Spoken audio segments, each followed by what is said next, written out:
Hey, welcome to the Hell Has an Exit podcast. I'm your host, Brian Alzate. This show is not affiliated with any specific 12-step program. If you or a loved one is struggling with an addiction, please find a local 12-step meeting. If you believe you may need detox or drug treatment of any kind, please call 833-999-1877 to speak to a specialist. This show is sponsored by United Recovery Project, a state-of-the-art drug and alcohol rehab facility. You can visit our website at unitedrecoveryproject.com.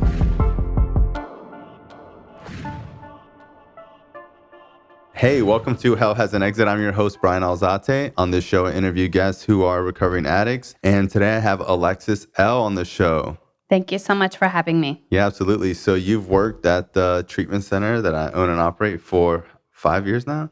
4.5. 4.5? Mm-hmm. Wow. How do you like working in treatment? I absolutely love it. That's cool, right? Absolutely. Yeah, it gives me a lot of purpose. Yeah, it's definitely a job where even as a tech, when I was a tech, I remember people would be like, yo, what are you doing on Saturday? I'm like, oh, I have to work. And people would be like, well, what do you do for work? And I tell them like, oh, you must be really high up. I'm like, no, it's not really.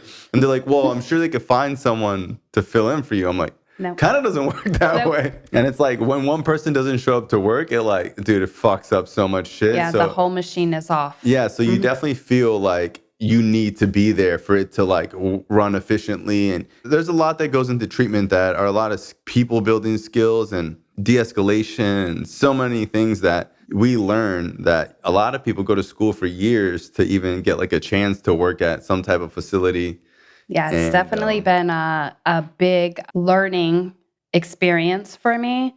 Especially just with so many different personalities and issues. And, everybody is different and you deal with them all differently. But it's been great. It's very rewarding. Well, I just want to say I appreciate you working at the company. You've been a godsend. Never heard anything bad about you. You definitely kill it at work. Thank you. And I've had multiple people be like, oh, you got to get Alexis on the podcast. And I've actually never heard your story. So I'm pretty interested. So where did it all start? I am the product of two addicts. I was born into addiction. I come from From Florida? From Florida. I was actually born in California because my parents were on the run. So my mother had a warrant and was worried about going to the hospital and being caught on the warrant. So I was actually born in California, originally from Florida and raised in Florida. Born into the chaos of addiction from day one. I was born addicted to Quaaludes and Black Beauties. That's the only thing that was written in my baby book. I actually didn't even know I was from California until I was 18 when I finally seen a birth certificate. From what I understand, my parents had a basic addictive relationship where it was just chaos and fighting, and my father would steal me from my mother, and he would put the hose in the house and flood the house with water, or slashing tires and, basic addict chaos. I've never heard the hose thing. Yeah, it was very original, right? But then I was just being around addicts and in addiction, I was like, yeah, it seems legit. It seems like things we do. Somewhere along the line, my mom wound up leaving and I stayed with my father. From what I understand, took very good care of me, but was molesting. Apparently, I was very pampered and nails painted and dressed like a baby doll at all the time, but I was a very talkative kid. So if you were standing behind me in the grocery store, I was basically telling you what was happening with me and my dad because I was a child and didn't know it was wrong. So that's how he got caught. So I went into the custody of my aunt when I was about 4, who she had just lost. He was molesting you prior to 4? Yes. He was all I had, so it was a severe attachment. You know what I mean? I went in the custody of my aunt who had just lost her baby to SIDS. So her daughter died, and now she took on a traumatized 4-year-old. I'm pretty sure she was not ready to take on. She was extremely abusive. I was not treated like her children. I wet myself until I was 8 or 9 years old. I was terrified to go into a restroom, literally to the point of I would sit in front of the door of the bathroom and pee on the floor to not go in the bathroom. Wow. I just did not want to enter the bathroom. And she would do things like stand me in the corner with urinated panties on my head for hours, 2-3 hours with urinated panties on my head because that was her best parenting skill That's at the so time. insane. She would send me to school in Pampers and sundresses. So I was bullied by kids because I'm in like third and fourth grade with a diaper on. Jesus. Yeah, so her intention was for me to be bullied. You know, I remember the social worker there, you know, it was DCF was obviously involved, and the social worker would come to the house to check on me. She would stand behind the social worker threatening, like, say something. Go ahead and fucking say something. Like, Oh so my God. right. So fear was drilled into me very young. Walking on eggshells was drilled into me very young. I learned people pleasing very young because I just, you know, I wanted to be accepted by these people. Like I was very little. I was taken from my father, who I didn't understand was doing something wrong. I learned to stuff feelings. I catered to these people hand and foot. I would take their shoes off when they came home from work. I would run their bath water. I would make their bed. I would do their laundry, to the point of like other family members would call me the Cinderella of our family. And that's pretty much what it was. Fast forward a little bit to about 13. She was already in addiction. I was kind of oblivious to it, but she was already in addiction. She was in a car accident. I was removed from school to stay home and take care of her at 13. This is your aunt? This is my aunt, who I call mom. I stayed home to be her caregiver. Her addiction was spiraling at the time. Where's your mom in this? I had no idea. She was just using. She was just out of the picture. I knew very little about her or where she was, or I didn't really know much. I believe I was told around 10 that this was not my biological parents, which started the whole betrayal and confusion. And I wasn't really sure of like where I belonged at, you know. About 13, she removed me from school. My education stops there. I've never finished anything past that. Past what grade? 6. Oh my God, I never knew that. Yeah, it stops at 6. Well, you kill it at work. Thank you. Just Thank let you know. you. Yeah, so I mean, like I've always... So wait, you just stopped going to school and no one ever came and got you and tried to put you in school? No, well, I was enrolled as a homeschooled, but there was no education happening in my house. You know, her painkiller addiction took off with the car accident. So I would basically stay home. She would be very incoherent in the bed all day, kind of out of it. I would cook and clean and take care of the house. So everything looked normal when my father, my uncle, biologically, my uncle would come home. He was a normie. She was not. So I learned this double life. Because she would like pay the mail lady to drop the mail off down the street so he doesn't see bank statements to know that like she's buying drugs. And, you know, she would get high all day long and then straighten up before he came home. So like my childhood was watching a double life. Like I thought that was normal. You know what I mean? That was very normal. I believe the first time I picked up was my uncle was hit by a car. That was my aunt's brother. I went to the hospital. He was dead. They had his body just kind of warming to donate organs.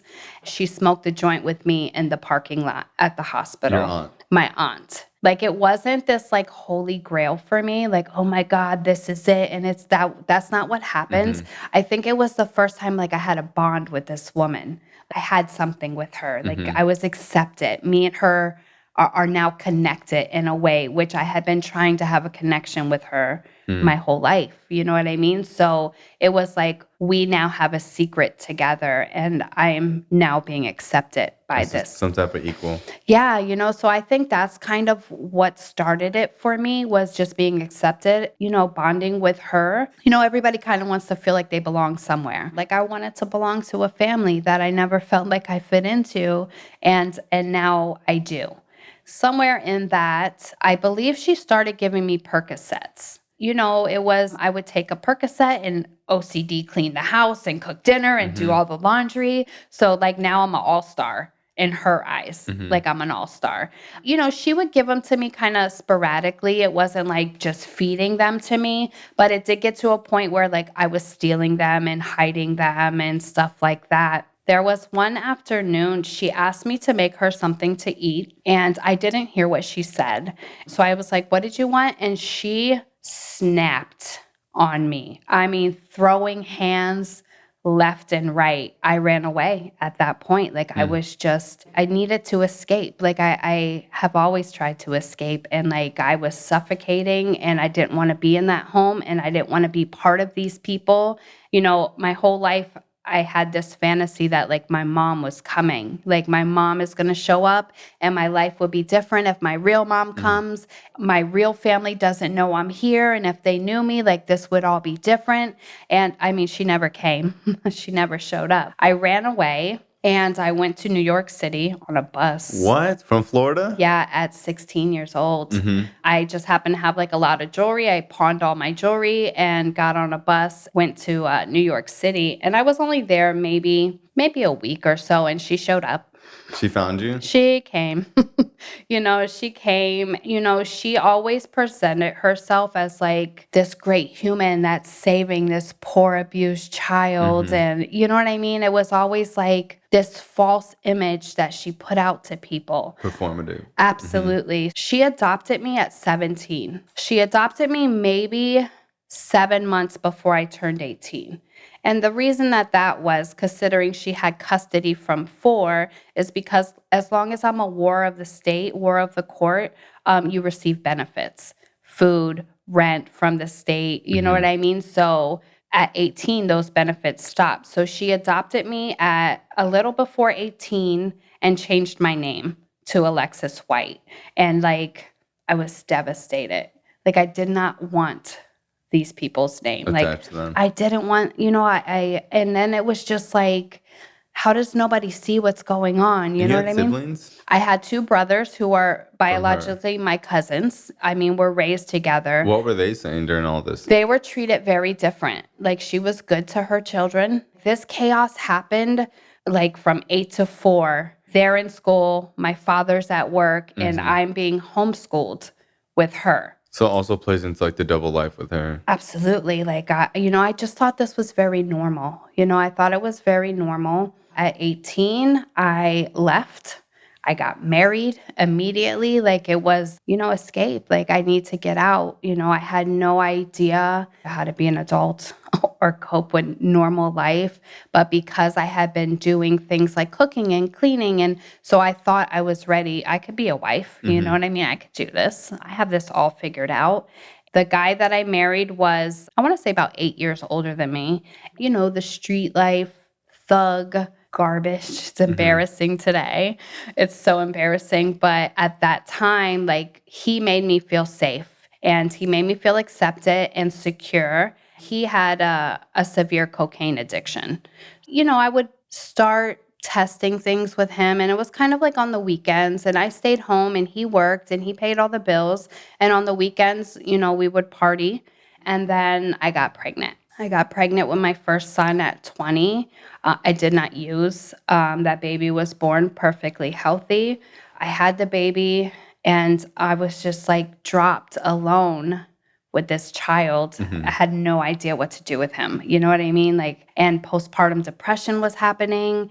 There was nobody. He would leave, and I was just home by myself all day with this baby that I didn't know what to do with. You know what I mean? I always have had this, everything has to be perfect all the time, to the point of like, I would bathe the baby and dress him for the day and then strap him in a high chair so like he didn't get dirty. Because you just have to look perfect all the time, and everything has to be perfect all the time, to the point of like, I didn't even let him like play or go outside or, do things that kids do. I remember my neighbor telling me, like, they're washable, right? Like, they're totally washable, but I didn't realize I was spiraling at that point. Like, I wasn't really using, but I was just in a very dark place mentally and very unaware of like where I was at.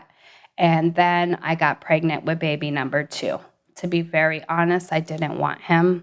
So the plan was, I'm going to give him up for adoption. Like, I'm going to have the baby and I'll give him up for adoption because like I can't do 2 of them. I stayed clean most of that pregnancy. At the end, I was taking Xanax here and there. And then I went into labor. And when I got to the hospital, they drug tested me, and myself and the baby were positive for benzos. So, needless to say, Broward County Sheriff showed up and let me know, like, they were asking me where my son was, and they were removing them from my care, as they should. I decided that even at that point, like, he wasn't going for adoption. Like, I instantly fell in love with him, and I'm going to keep him, and now he's getting ripped away from me. It's the most empty feeling in the world to give birth to a baby and leave the hospital with nothing. Like, I cannot explain what that does for a mother. Like, it's horrific. The kids went into the custody of that aunt. Of the fucked up abusive aunt? Absolutely. So this was the first time I spoke out against her. Like, our secrets had always stayed in our home. Nobody really knew, but at that point, like, I was loud and expressive. The courts did not want to hear me because I was just an addict mother. Nothing I said mattered. They went into her custody. I literally remember crying to the judge, telling them, like, they are not safe in that home. Like, I'm telling you, I understand you're taking them from me, but please, not in that house. It didn't matter. And she got custody. I remember hearing her talk to the social worker, telling them that, like, I was too under the influence to understand what is going on. Like, she made me way worse than I was. Like, I fully comprehended what was happening. You know what I mean? It's not like I was so out of my mind that I don't even know that I just had a baby. You know what I mean? So I went to see the kids a couple times. She would disappear with them. Like, it was this whole battle. And, like, I would love to tell you that, like, I fought for my children and did what they wanted, and I didn't. I couldn't battle her. I had this fear, this grip that this lady has had on me my whole life, and, like, I couldn't battle her, and I gave up.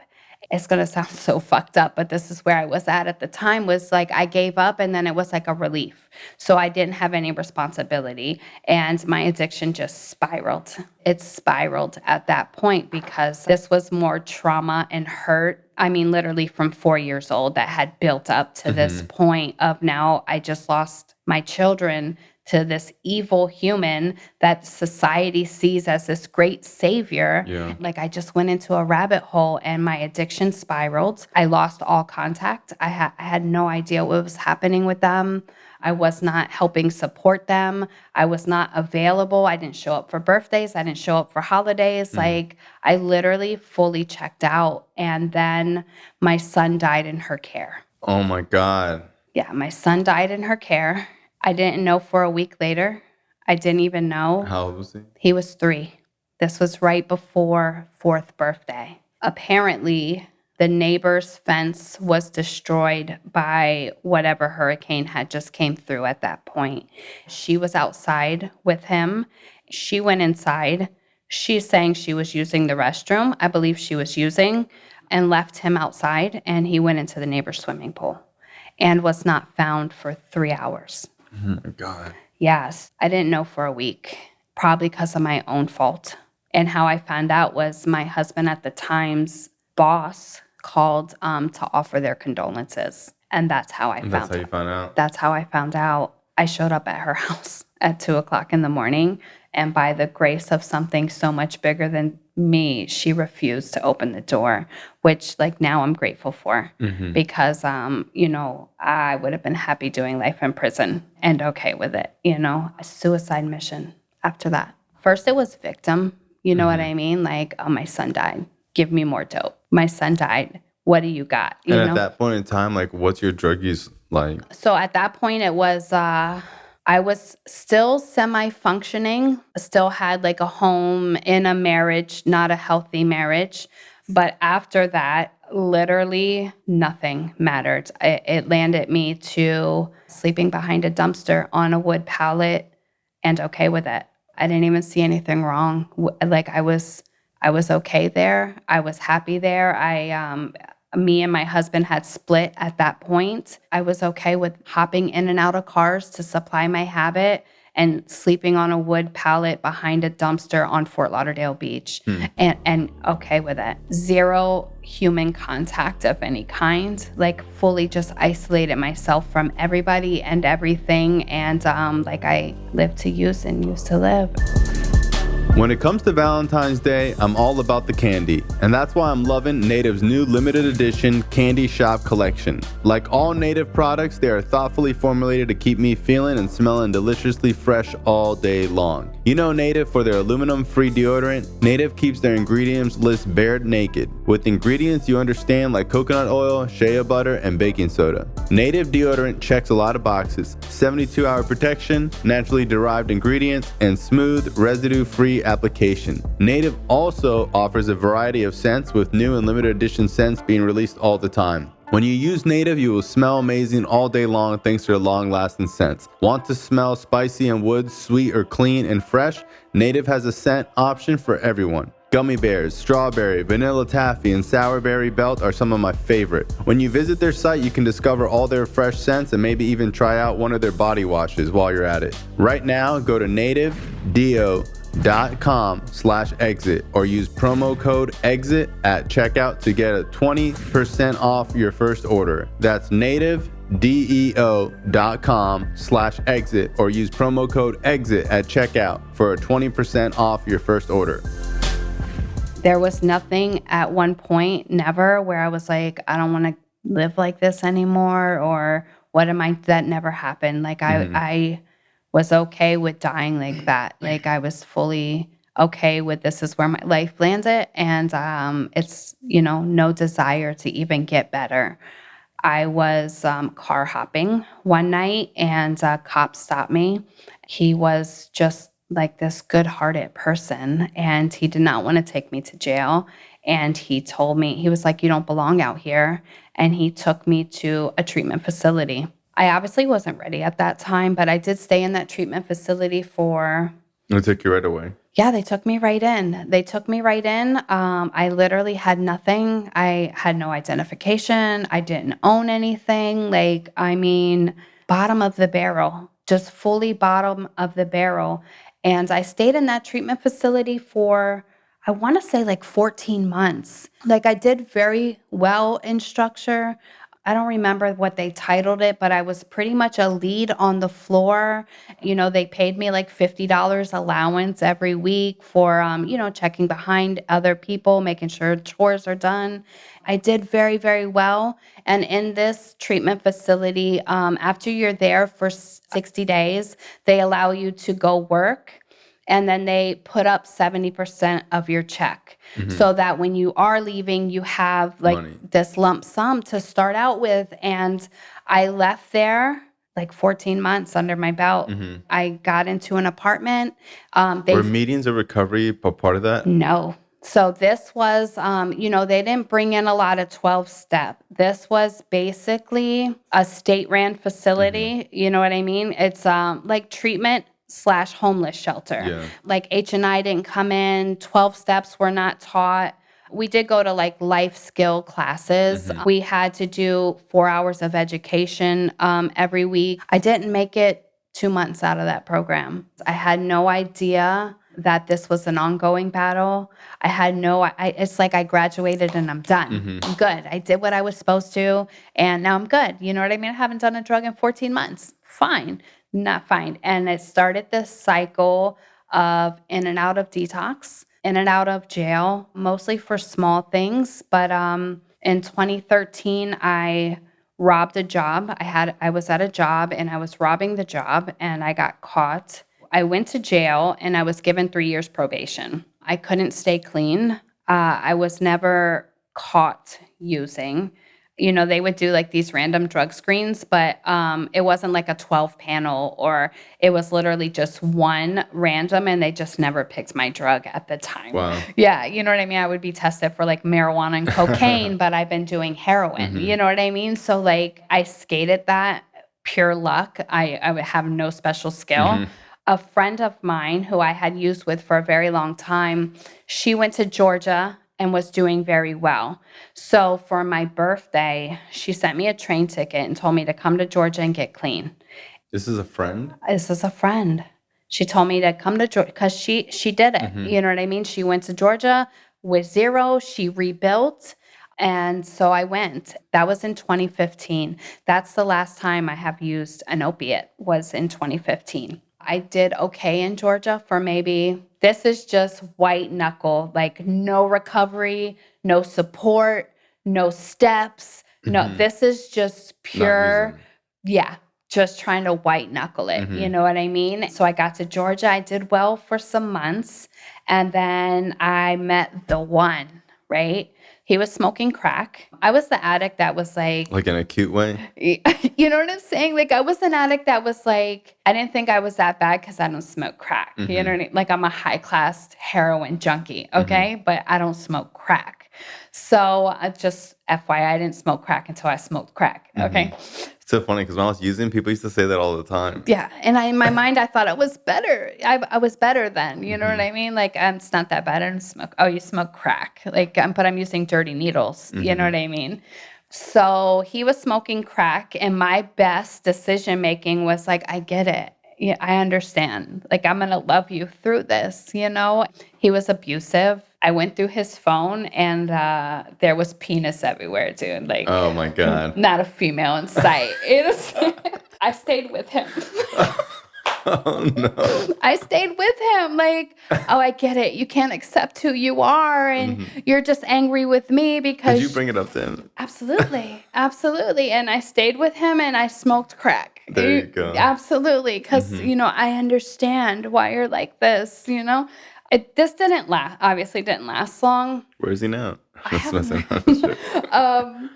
So crack was like, brought me to my knees. Like, that was the darkest time I had ever been using. I was telling something like opiates is like fucked up and like, it's like a job to try and not be sick. But like there's something like evil about crack. It's just like it like feels bad. It's crazy. And like when you go do it, like you're not deciding how long you're doing it for. It's like you're like jumping into this abyss. Yes. Black hole that just like God, keeps calling you. Yeah, and listen, I hated everything about it. I hated the smell. I hated the high. There was nothing that was like, oh my God, this is great. But I still couldn't stop. Like I couldn't stop. Like that's fully using against my will. I skipped out on probation in Georgia, smoking crack with an undercover gay gentleman. Yeah, that I'm loving through his problems. Whatever you want to call God moment, spiritual awakening, I don't know, divine order. I had this thought of, I was working. I had this thought of, I'm going to go rob my job. I'm going to smoke as much crack as I can, and I'm going to go turn myself in. I did just that. I robbed my job. I ran for 5 minutes because that's how long $300 lasts you. And I walked into the police department and let them know that I just robbed my job. I am capious on a probation charge in Florida. Please arrest me. And the cop looked at me and he said, are you serious? And I was like, nobody even knew I robbed my job at that point. You know what I mean? And I was like, yes, please put me in handcuffs.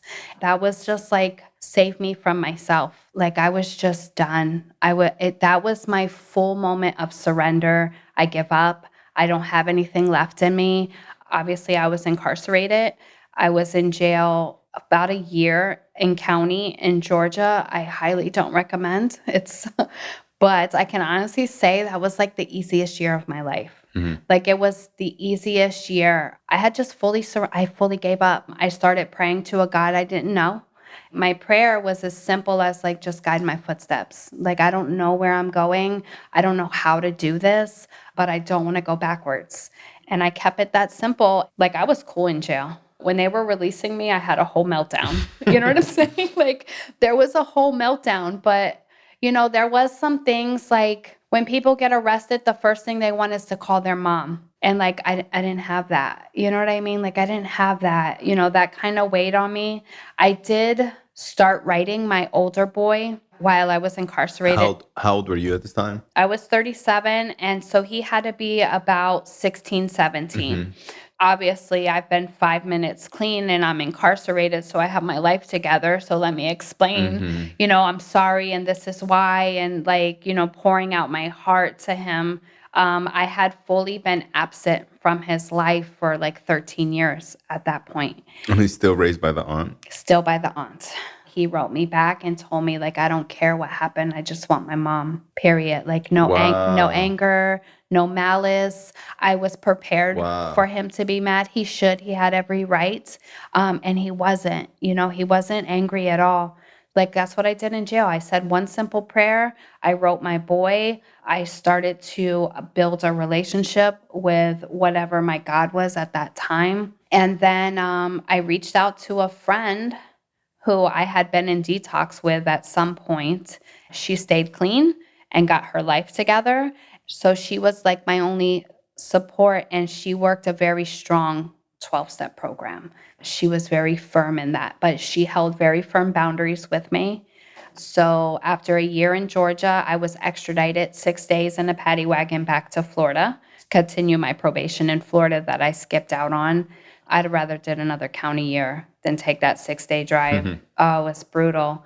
So I got to Paul Ryan. I was only there like, And this is the transport? this is the transport, Yeah. 6 days. People tell me that it's the worst thing in the world. They have you shackled like a murderer. The guys and the girls obviously have to be separated. So the girls are like in a dog cage. Like literally, you can't stand up. You can't stretch your legs. You're on bare metal, shackled in the pitch black. My No friend windows. says like grip tape seats. It's so bad. And the smell, like people have been in there for weeks.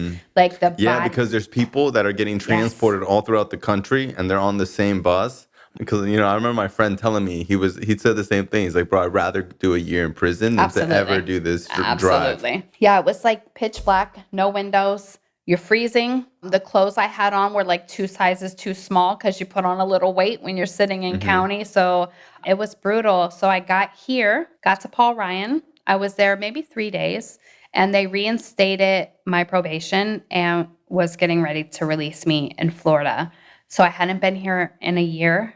I had nothing. Everything I owned was in Georgia. Were you a year clean? I was a year clean at that time. I mean, standing on pure faith, because like I didn't want to hit the street. Like I just didn't want to go back.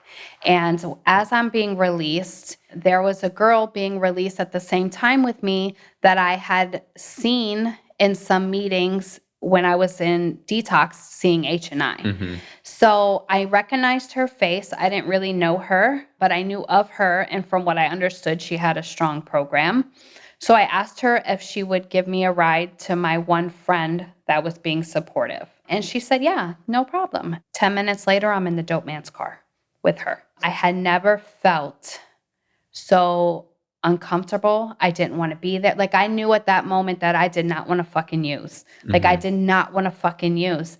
I got to my friend's house. I got out of the car and full meltdown. Why is God testing me? And my friend is like, dude, you made it. Like you made it. You totally had a decision right then and you chose not to pick up. Like I needed that. That was empowering, And that girl died of an overdose. Wow. One wrong decision. Just one wrong decision, So my friend let me stay the night. She put me in halfway for 2 weeks and told me you're on your own. And my prayer in jail just guide my footsteps. So whatever door opened, that's the door I took. I went into halfway that like I was so against and halfway this and like I knew nothing about halfway because I had never been in halfway. You know what I mean? So I got into halfway. They made me sign all these papers that I would do this many meetings a week. I would do chores. I would attend a house meeting. I would get a sponsor and keep a job and all these things that you have to do while you're there. So like for the first time in my life, I had decided that I'm going to keep my word. So I did everything that was required of me because I said I was going to. I just wanted to do it honestly, guide my footsteps. So here's what was brought to me. So I'm going to do this by the book. And I did.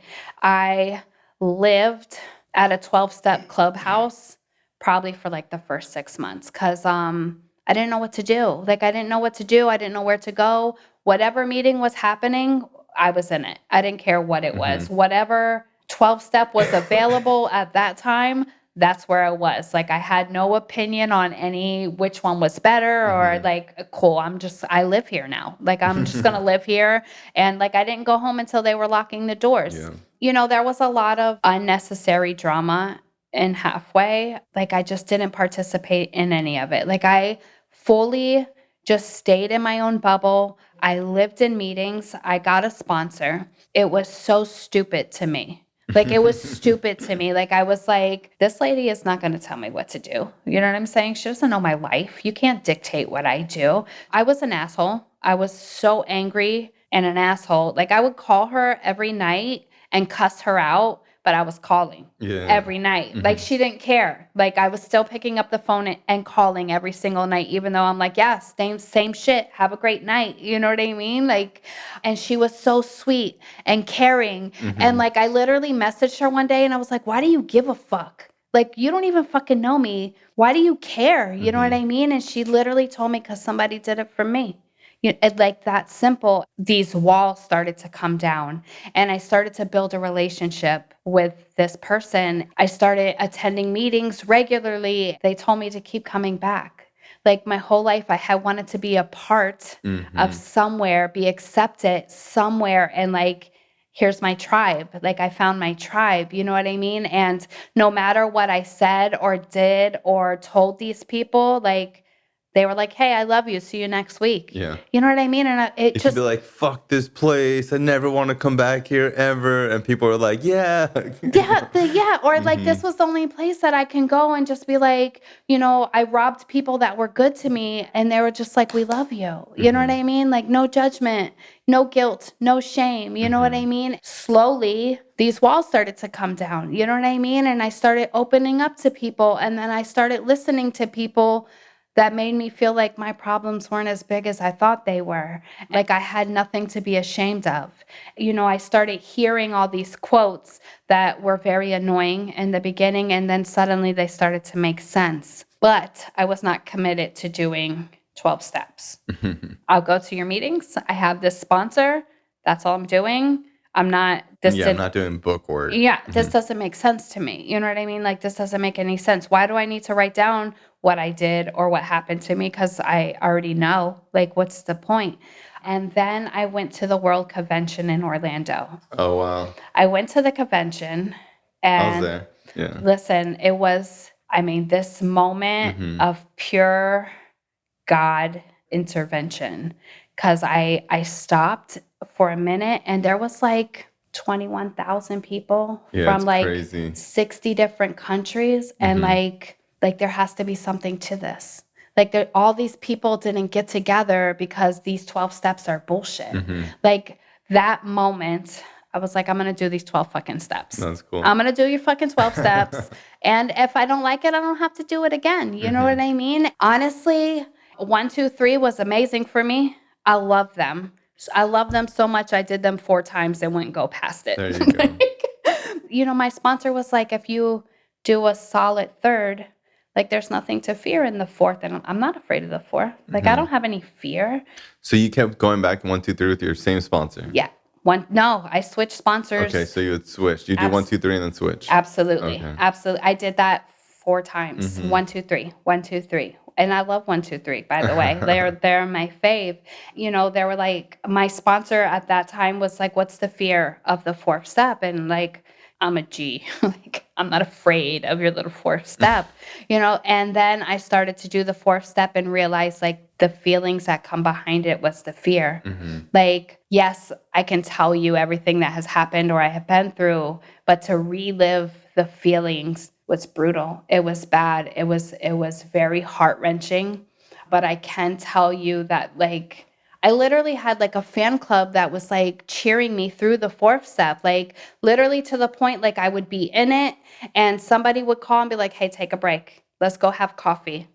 Go breathe for a minute. Like, you have to walk away. You know what I mean? And I literally was coached through my 4th step. Like, it was the most beautiful, like, I never had like love and support. Like, I didn't do this alone, you know what I mean? And it was fucking incredible. Like, it was, and then like, I just kept having these ultimate eye-opening experiences that I didn't even know like had affected me in my life. Like, I didn't even process some things.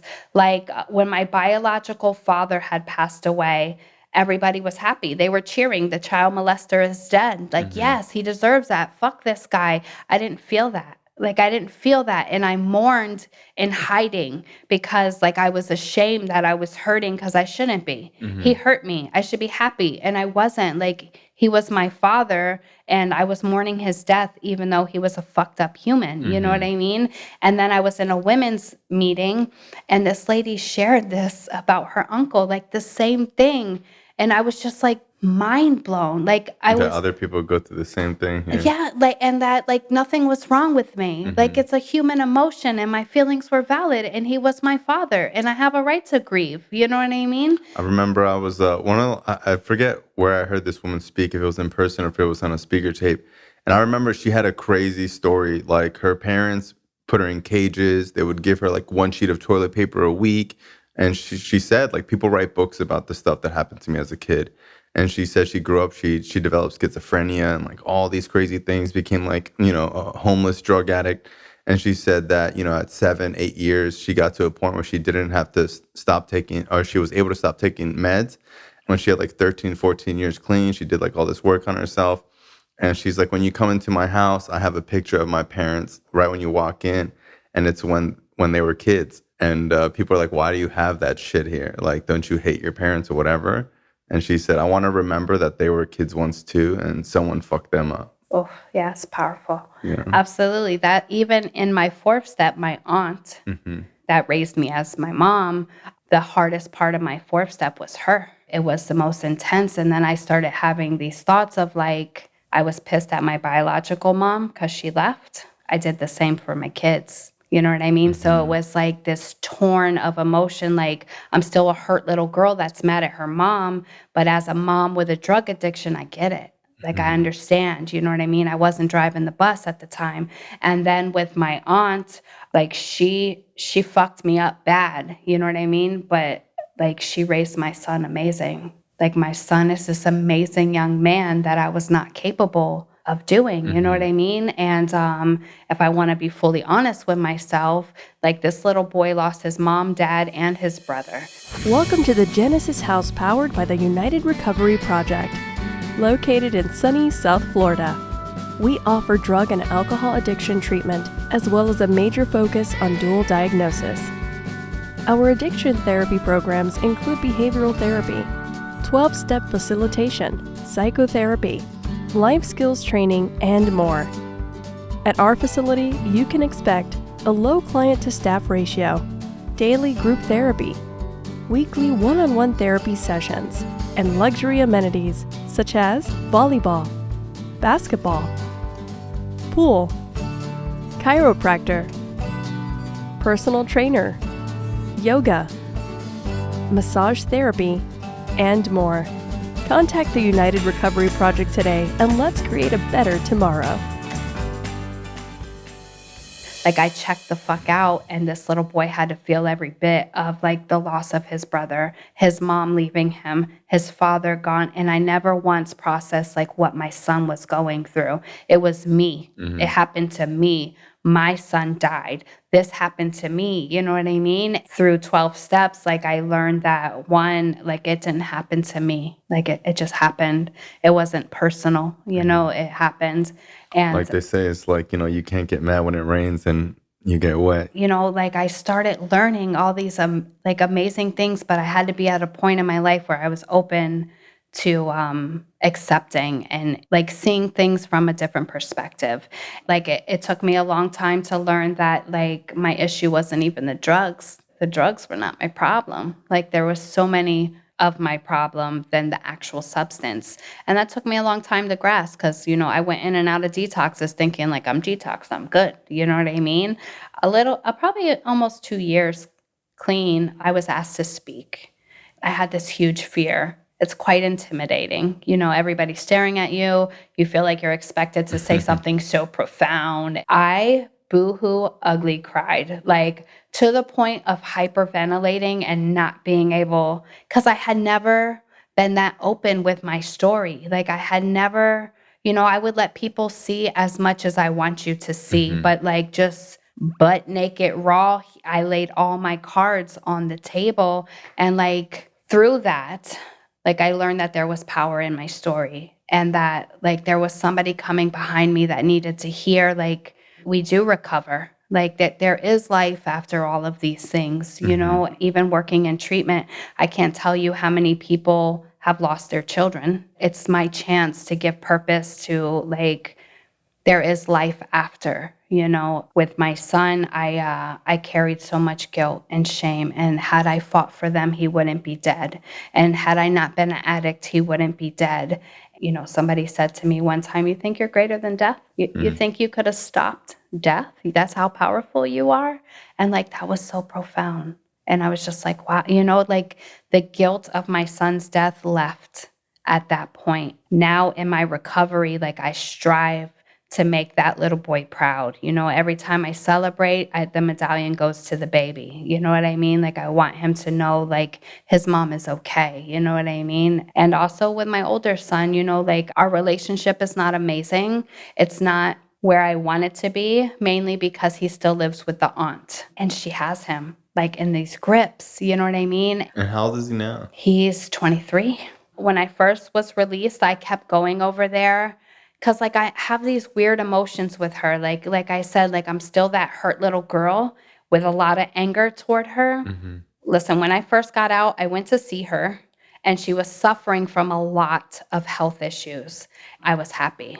And when I left her house, I called my sponsor because like I was happy she was suffering, but I didn't want to be that person. I kept going back. A significant person in my life was like, why are you still trying to get acceptance from this person?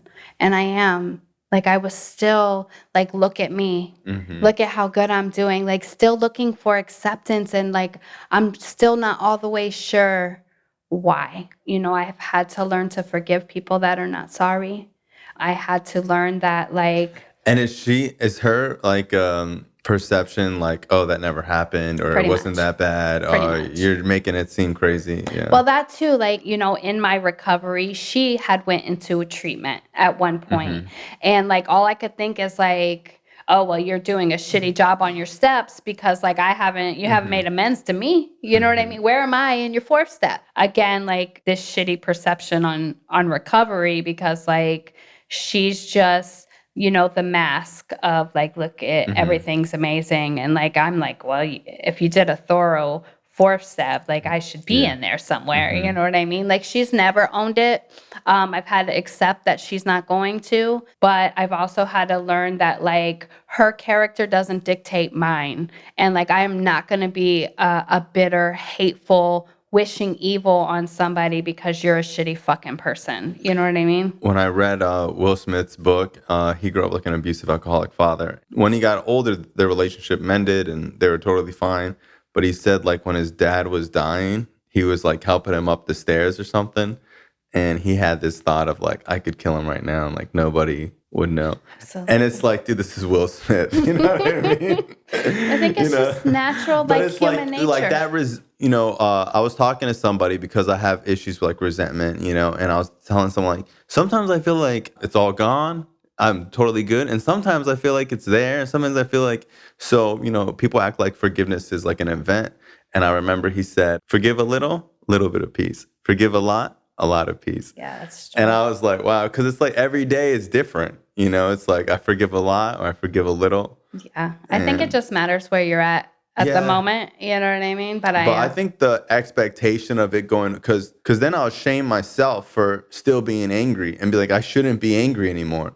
Or like, how does this person have so much control over me? It's been 5 years and I'm still thinking like, dude, I hope your whole family dies. Like what, like, you know, like, I don't want to be like that. Right. I don't want to think those things. I don't even want to like, and it's like, sometimes it's still there and I'm just like, why? Yeah. Sometimes I'm like, oh, dude, hope he's doing great. Yeah. I mean, it's, we're still human. You know what I mean? We're still human. I think awareness plays a big part, you know, like, I can go to dark places still. You know, I try to check myself because I don't want to be that person. The women in 12-step program have raised me literally to the point of like how to dress like a lady and how like I don't have to show off body parts to get attention and to let people see you for who you really are. And it's okay to not be okay.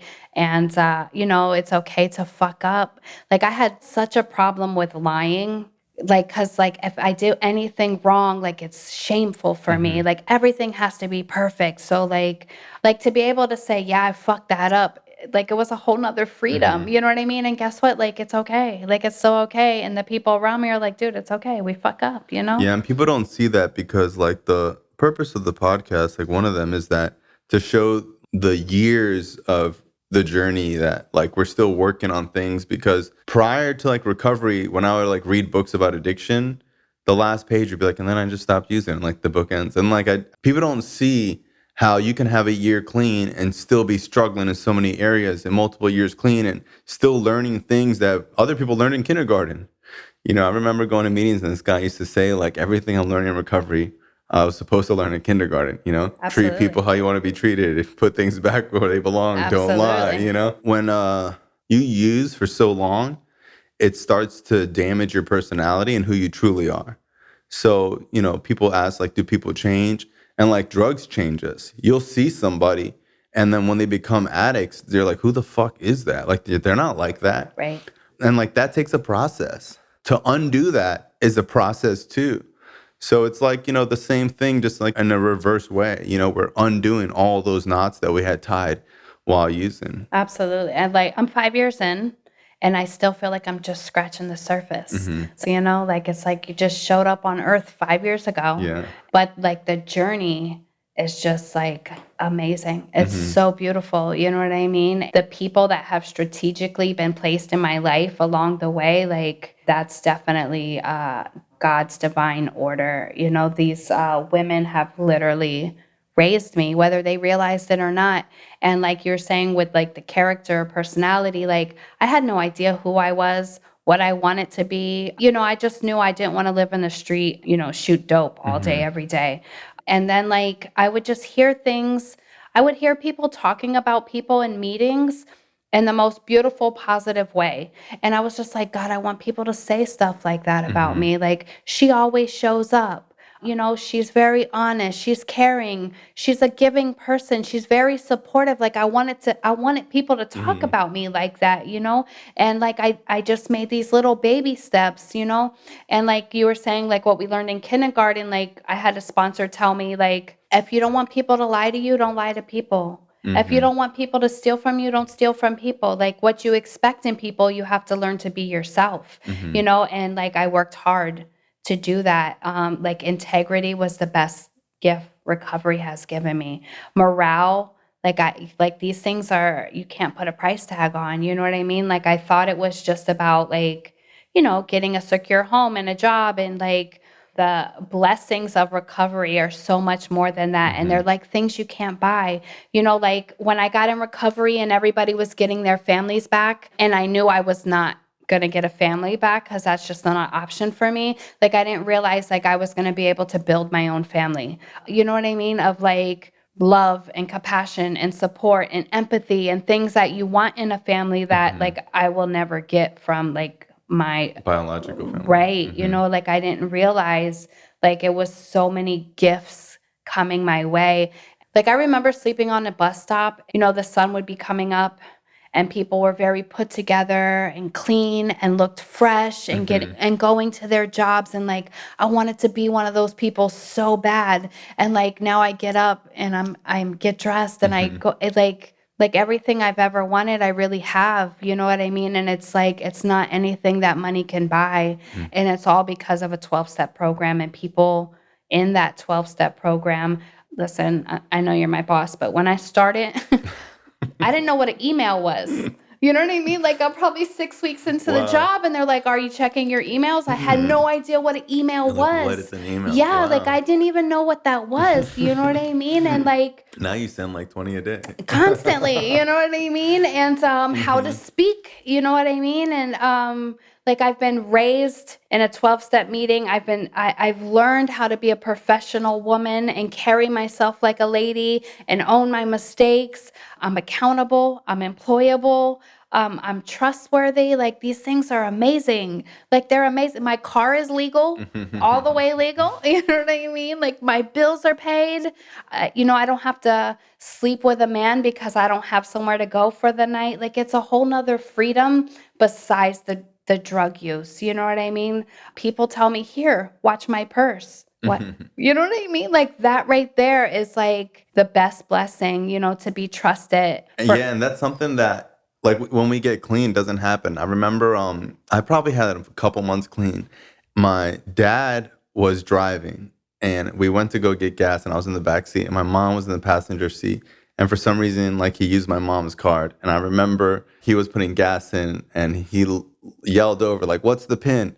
And my mom looked at me and then got out of the car and like went and told him. Right. And I remember having months clean and just being like, yeah, I earned that. yeah, you know, I earned and that. it's like that doesn't go away instantly, and it's like, well, and it's like it's so weird because like people in recovery, have like a day clean, they're like, yeah, come on over, and it's like, yeah, like we're so trusting and like we don't have any fear, like, bro, you ain't gonna rob me, you know what I mean? So it's like in recovery, it's like sometimes their own families, like they have so much trauma that they can't even love us because they're at such an arm's length because they don't want to get hurt that we're almost like this bomb to them. Right. They don't know how to diffuse and like we don't know if it's live or not. But like with us, like we know how to diffuse the bombs. Right. And like we're like, we can handle each other, right? Absolutely. Like we don't have all those years of trauma. You didn't hurt me for years. I'm not going to take it personally if you relapse. Right. I don't have any attachments to you. I know how to have healthy boundaries. And it's like addicts know how to deal with each other in a way that feels safe and feels like home, that feels like before the drugs, because after the drugs or relationships with everyone is so damaged that it feels like a cactus, like you can't get close to people, It's hard to be in society. Yeah, like, I remember having so many problems with my family and it's like I would say something to be an argument and then I would have an argument because there's so much history. And then in recovery, it's like people that were just people and yeah. Listen, I've never had a job for this long. Hey, it's ever. Awesome. Thank you. I've never had a job, but I've gone to work with 102 fever because I don't want to call out because I think they're not going to believe me. Like literally to the point of the director of operations, like, why the fuck are you here right now? And like, I need you to see that I'm not lying. Yeah. You know what I mean? Because I still feel like, guilty or like I'm making up stories to get out of work. You know what's so funny is I remember I was in like a clinical morning meeting with Kristen Smith, the ones like when we first opened, and I had like 8 years clean. We were talking about being sick. And I told her, I was like, when I was little, my mom used to put an onion on my chest, like a warm onion on my chest. And she was like, no, she didn't. I'm like, yeah, she did. Like, my mom didn't have medicine. Like, my mom grew up like in Mexico. Like, we didn't have medicine. That's just what she did. And she was like, oh, you're such a liar, Brian. I was out to you. I'm like, I'll call her right now. It's like 8 a.m. I call my mom on speakerphone. My mom answers. I go, Mom, isn't it true when I was sick, you used to put an onion on me? And my mom goes, Brian, where are you? Oh my, she thinks I'm high. Right. And I remember Kristen Smith was like, oh my God, your poor mother. And I'm like, Mom, I'm just asking you this question. She's like, who are you with? What are you doing? Because it's a weird question to be asking at 8 a.m, And I remember being like, I'll call you later, Mom. Yeah, I'm not high. Yeah, now I got to prove I didn't use today. Yeah. Yeah. It's like with 8 years that's going on, Yeah, it still happens, It still happens. Like I still get to the point of like, I'm not enough. I'm not doing a good job. Somebody is better qualified. You know what I mean? But I can honestly say like the people that, keep me in check, with like, you're good at this. You're worthy. I value you. You know what I mean? Like that's what's kept me going this whole time. Like literally in all areas of my life, I just do what they tell me to do. I don't like whatever. If they say lay these sticks like this, that I just do it that way. You know what I mean? Because I trust I make fucked up decisions and I probably don't know better than everybody. And so I just do everything the way I'm told. And it's literally got me through this far, you know what I mean? Of just taking suggestions. The journey has been, Kristen Smith has been, she was a rock. The first 2 years of working, she taught me so much on how to be a professional woman and how to not be a people pleaser. I don't know if you know how strong Miss Kristen Smith is, but like no is easy for her. You know what I mean? And it was okay. It's okay to say no. You know what I mean? And Kristen Smith taught me that. Yeah. Yeah. Yeah. She's definitely like a powerhouse and like what she does. And, having her for, I think she worked for us like 4 or 5 years herself, and her brother just left us. And it's like, like there's people in recovery that I always say, like when someone has solid recovery, like they apply it to everything they do. Absolutely. You see I it. can hire somebody who has like all the degrees and all this stuff. And I'm just like so doubtful, and it's not because like I don't think that they can do it, but it's like there's something with working in treatment that like it needs something else, Absolutely. and like I'll hire someone who doesn't have any experience or whatever, but if I see that like they're doing H&I, they've worked all 12 steps, they have a sponsorship, it's like to me that's harder than school. You know what I Absolutely. mean? So like it like shows discipline, it shows that they can, do things that they don't want to do, commitment, work with people, like you want to learn how to deal with people, go get 5 sponsees, it's like you want to like test your patience, go do service, like go serve on a convention committee, so it's like a lot of the skills that people did learn in school or did learn growing up, we don't just automatically learn them because we're not using, but you do learn them when you do the 12 steps and you actually work the program the way it's supposed to be worked. I tell people all the time, like, dude, when people like kick ass in recovery, like they live kick ass lives, like they exceed at jobs, they accomplish their dreams, they go back to school, they travel the world, like whatever they want to do, like they learn how to do it. Yeah, I mean, I think overcoming any addiction, like it does something for the self-esteem. So like, like I gave up heroin, like I feel like I could do anything. You know what I mean? Like that was the hardest thing in the world, you know what I mean? And I did it and I'm doing it. So now I'm like, yeah, I gave up heroin. I could do that. I was it's funny because like even when I like do something challenging, like physically, I think about that. I was running with this kid and he's like a way better runner than me. He's like really skinny. And I remember we were like going uphill and we're almost done. So I was like, dude, it's uphill. I'm just like, we're like half mile there. And he started sprinting and I was like, fuck. And I remember I was like trying to chase him and I was just thinking like, fuck, I can't do this. And then I was like, wait, what am I thinking? Bro, I like kicked opiates. Get the fuck out of here, bro. I fucking detoxed. Like a superhero, yeah, I was like, you have never done that shit, Right. Even till today, like I can draw strength from like the worst years of my life. Absolutely. Me too. Even like when a door doesn't open that I want it to open, like I refer, this is just I do for myself, but like if I went to the dope man and he didn't have anything, I didn't give up for the day. You know what I'm saying? I'm going to keep on knocking on doors until a door opens because it's not like, oh, he said no, I guess I'm not getting high today. So now I do the same thing in my life. Like if a door doesn't open, I'm going to keep knocking on doors until my door opens because like we have that in us. Yeah. Like we all have that. Is 1,000%. Absolutely. I was talking to someone the other day and we have something set up on Monday and like we have to get a quote and we have to get like a timeline. So I was like, okay, so what we're going to do is we're going to call 3 other places and ask them like how much it would take or whatever. He's like, why would we do that if we already have these people? And I'm like, well, we don't know what they're going to say. Right. And then how are we going to negotiate if we don't have like 2 other things? And like, you want to have a plan B. What if they come back and it's like way more? Well, it should only be $5,000. Well, what if they come back and say it's going to be like 7 or 8?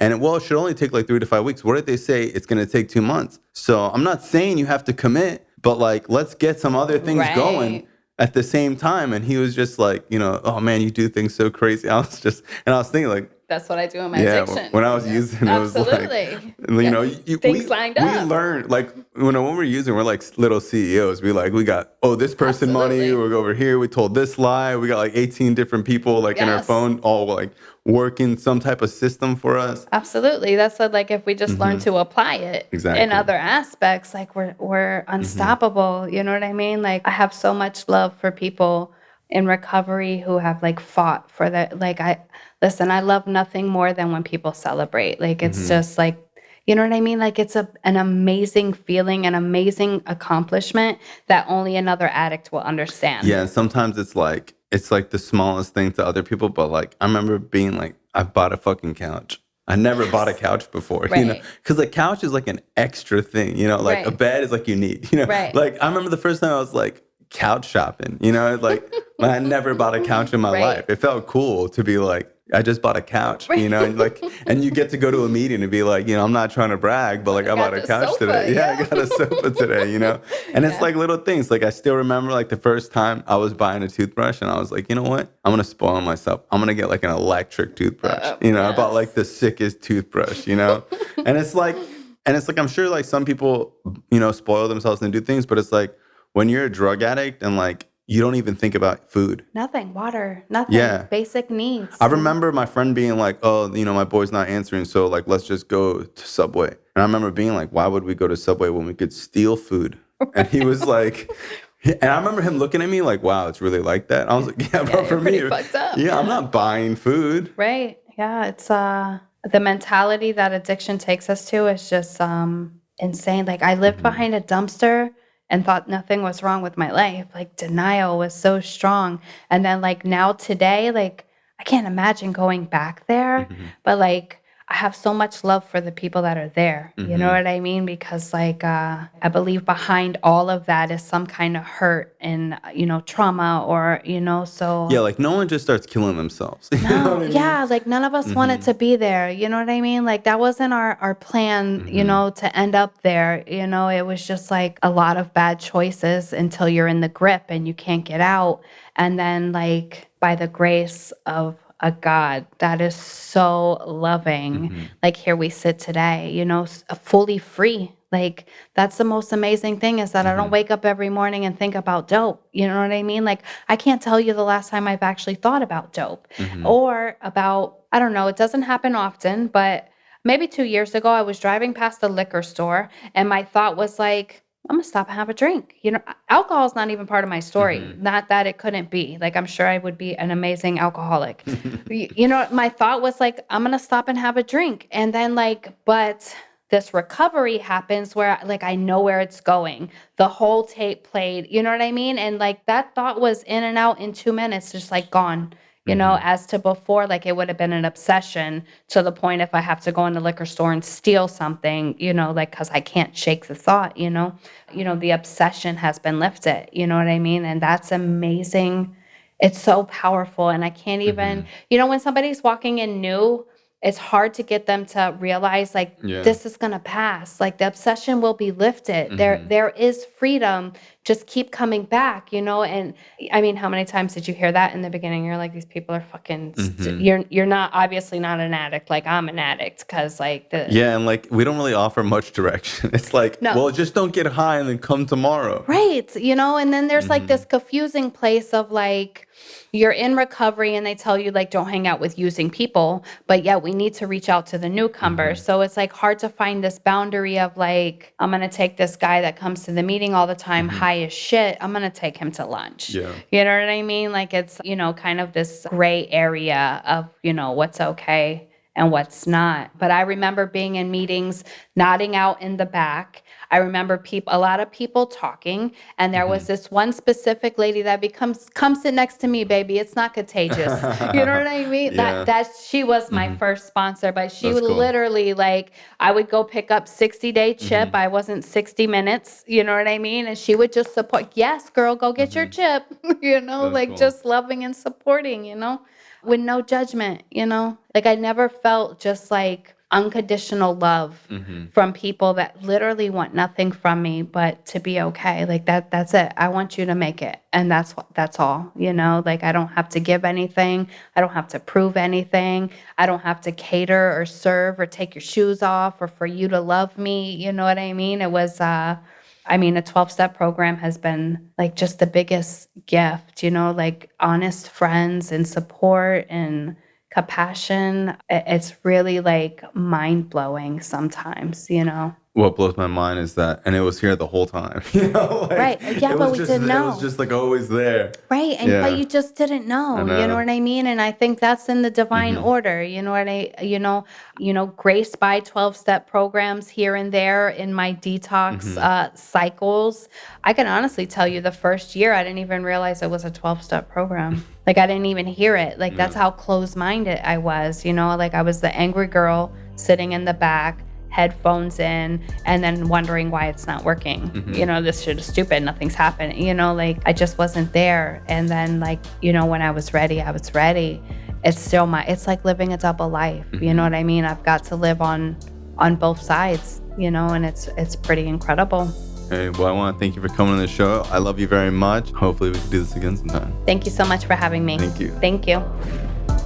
This show is not affiliated with any specific 12-step program. If you or a loved one is struggling with an addiction, please find a local 12-step meeting. If you believe you may need detox or drug treatment of any kind, please call 833-999-1877 to speak to a specialist. The show is sponsored by United Recovery Project, a state-of-the-art drug and alcohol rehab facility. You can visit our website at unitedrecoveryproject.com.